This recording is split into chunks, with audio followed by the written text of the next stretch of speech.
انا اتعرفت على شخص على الانترنت، واتكلمنا مع بعض وحكينا، وبعد كده حبينا بعض قوي، وكنا دايما بنتكلم مع بعض في كل حاجة. وفجأة وفي يوم وليلة لقيته عمل لي بلوك من على كل حاجة و... وسابني ومشي فجأة.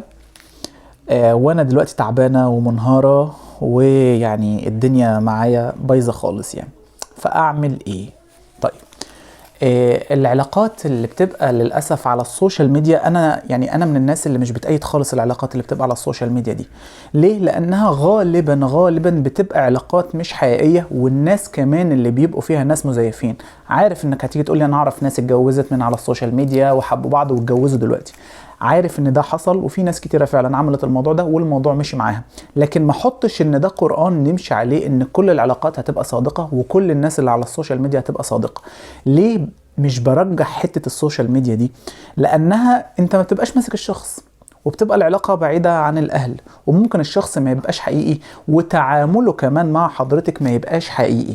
ليه؟ لأن انت هو الشخص بالنسبة لك يعني على السوشيال ميديا بيبقى عبارة عن صور وكلام وخلاص، لكن ما تعاملتش معاه، ما شفتوش في المواقف الصعبة. ما اقدرش اقول حضرتك حبيتيه ولا لا، لان الحب ده ما بيجيش الا مع المواقف والافعال، وتلاقيه واقف جنبك وبيساعدك.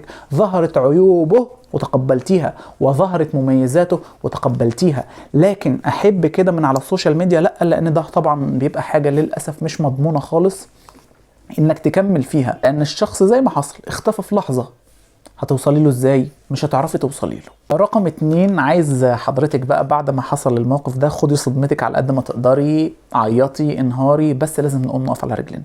خدي وقتك في الزعل، بس لازم نقوم نقف على رجلنا. والألم اللي حضرتك حساه دلوقتي ده هيعلمك في اللي جاي. ليه؟ الألم بيجي يقولك انك كنت غلط في الطريق ده.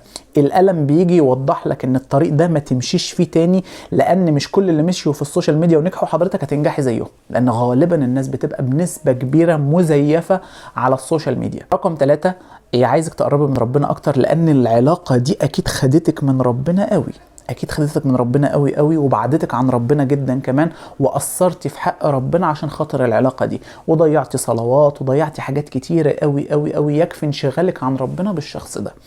فلذلك حصل الألم والوجع ده. فعايزك ترجعي علاقتك بربنا تاني، وتدعيه ان ربنا يزيل من جواكي التعلق بالشخص ده، عشان حضرتك تقدري ان شاء الله تكملي في اللي جاي. واولا واخيرا، علاقات السوشيال ميديا لا، بلاش منها افضل يعني.